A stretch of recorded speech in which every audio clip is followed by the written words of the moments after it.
Greetings. It's time to continue American re-education. College Unbound with the MRC.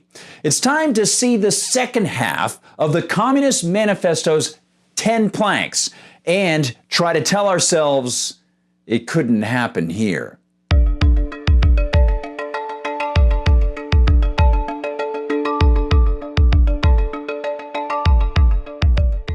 Hi everyone, I'm Gardner Goldsmith. Let's dive right in with Plank 6, Centralization of the Means of Communication and Transport in the Hands of the State. This is cancel culture and academic censorship maximized in the hands of bureaucrats and politicians. And if your neighbors think this doesn't happen in the US, ask them to think again.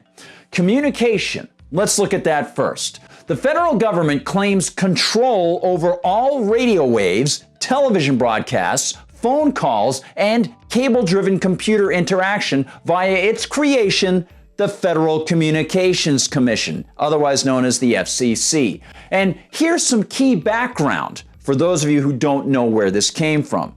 Starting in the 1920s, numerous US politicians began arguing that since radio waves went over state borders, and since the radio spectrum was a so-called limited resource, those two factors necessitated and allowed the feds to seize the radio spectrum and dole out temporary permission slips, i.e. licenses, for people to use them. This was, of course, a complete misreading of the original intent of the Interstate Commerce Clause of the U.S. Constitution, which can be found in Article 1, Section 8, which, as James Madison said, was written to provide an avenue to resolve state trade disputes, not to grant politicians power over anything traveling over state borders. Additionally, at any given time, there are only a certain number of usable trees on Earth. Does that mean that the feds can seize all the forests and control what goes into printed books? Regardless, after the First World War, Congress seized the radio spectrum and subsequently created the Federal Radio Commission, FRC, which issued radio licenses based on political glad handling. And it delayed the legal debut of television for 5 years because of political glad handling. Once TV was allowed, the FRC was renamed the Federal Communications Commission, FCC, in the 1940s and continued to use its licensing power to shut down political dissent. And the FCC is still a nexus point for party politics as a collectivist tool to kill dissent. Now, that's for the transmission of ideas. What about the transportation of people across the US? Surely, that's not highly collectivist, right? Well, actually, it is.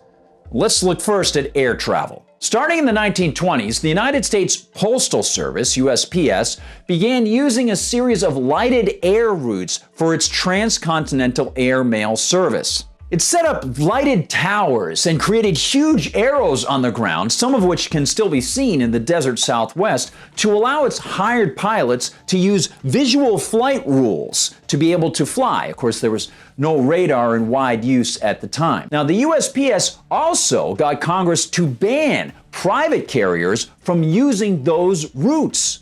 Once the feds started regulating the air routes, FDR pushed for, and Congress in 1946 began offering cash handouts to municipalities and states for airport construction. In fact, the entire confused, delay-filled, and illogical air travel system we have today in the US is not a product of market forces, but a product of political forces. And now we can't even board a plane without seeing our rights breached and the Fourth Amendment crushed on a daily basis. Marx would be delighted. And on the ground, the federal government uses its unconstitutional handouts of so-called highway funds to threaten states, making them conform to mandates such as Title IX of the 1964 Civil Rights Act, and making them bow to mandates such as the Fourth Amendment attacking Real ID as well. Then there's Amtrak, the federally created train system that, like all government rail systems in history, has never, ever run in the black. We have one train a day that shows up on a 2,000-mile journey. Maybe it shows up in the middle of the night. Maybe it shows up on time. Maybe it doesn't. Yet the feds continue to make us pay for it so we can subsidize those few who ride it and those businesses positioned near the stations. Now let's understand plank 7. Extension of factories and instruments of production owned by the state, the bringing into cultivation of wastelands, and the improvement of the soil generally in accordance with a common plan. As we mentioned in part 3 of our series, if the state owns factories and takes control of the soil, consumers can't show their valuation of products and land use or collect the information needed to make proper decisions. And this top-down decision-making process exposes the lesson that I call spheres of control.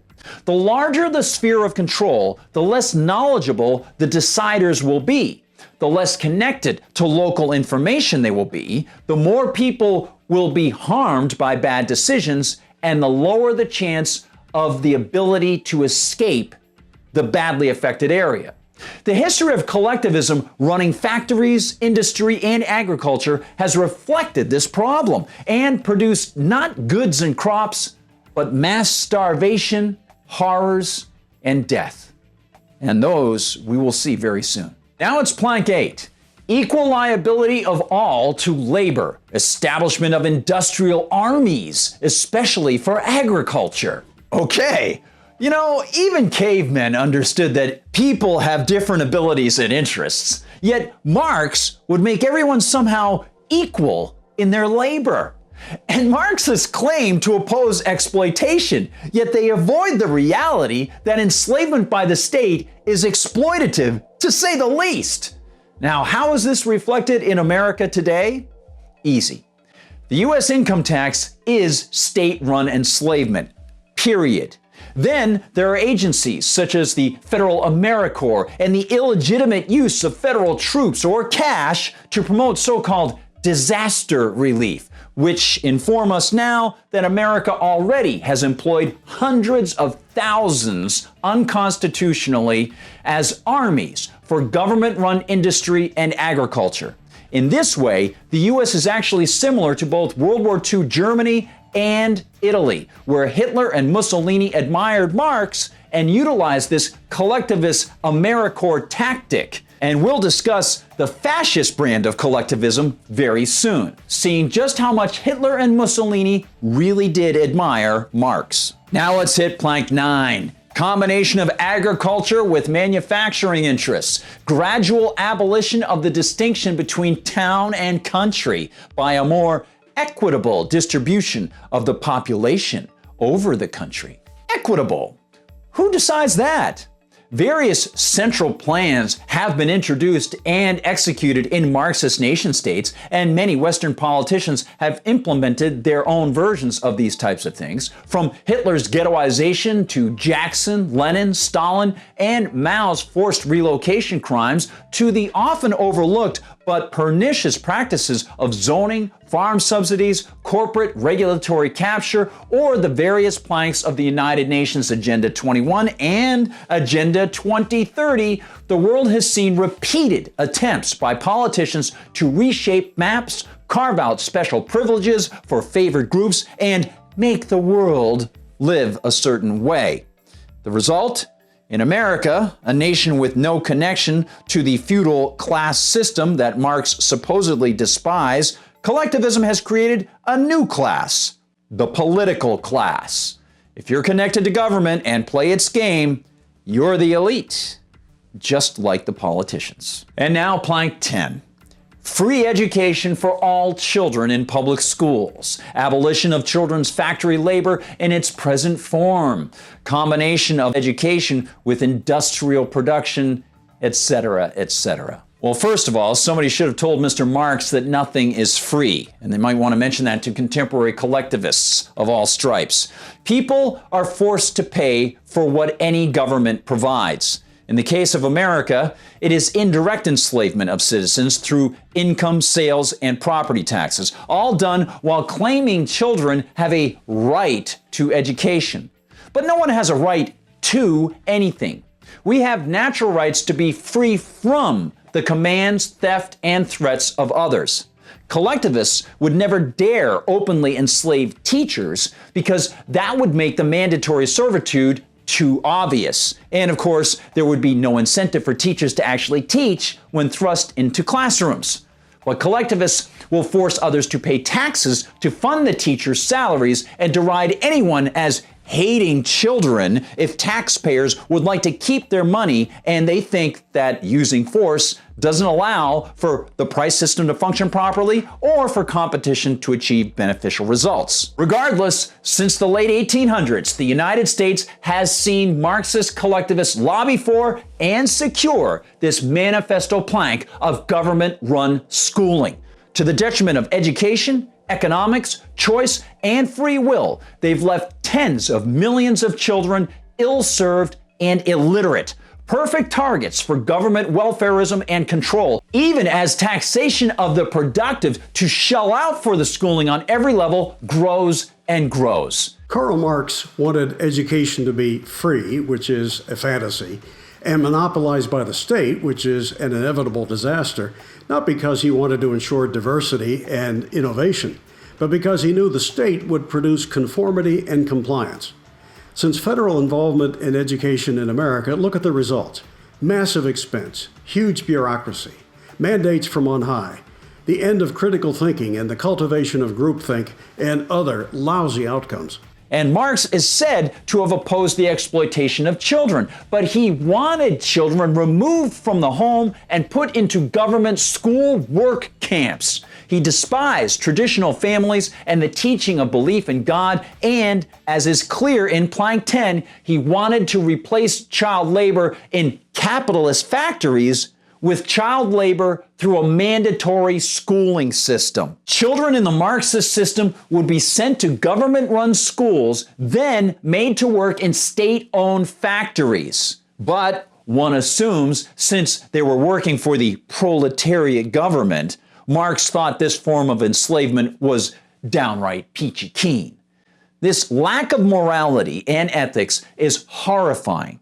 Yet contemporary Marxists still push for land grabs, taxation, regulation, business seizures, and child propaganda centers called schools where kids are forced to do volunteer service. All, we're supposed to believe, to make people somehow free and the world more equitable. In reality, collectivism is enslavement and only lets the underlings share equally in misery. Thanks for being part of the class and part of the team, everyone. Hey, it's your moment to review and take the quiz. And join us next time to investigate the roots of Marxist thought going back to France. Yes, indeedy, it's our chance to dissect the collectivist label of socialism and look at one of its major proponents, Mr. French Revolution himself, Jean-Jacques Rousseau. Until then, hit that quiz and challenge yourself to see what you've learned already as part of the MRC Interactive College, Re-Educating America. For MRC, I'm Gardner Goldsmith. I hope you like what we're creating. This new endeavor is designed for you, and I hope you'll link through to the official site and sign on. You'll get special access to all the new videos, you'll get the fun quizzes you can take anytime, and you'll get special ideas to share with friends at this crucial time to gain in wisdom. It's all free. I hope you'll get in there and enjoy it.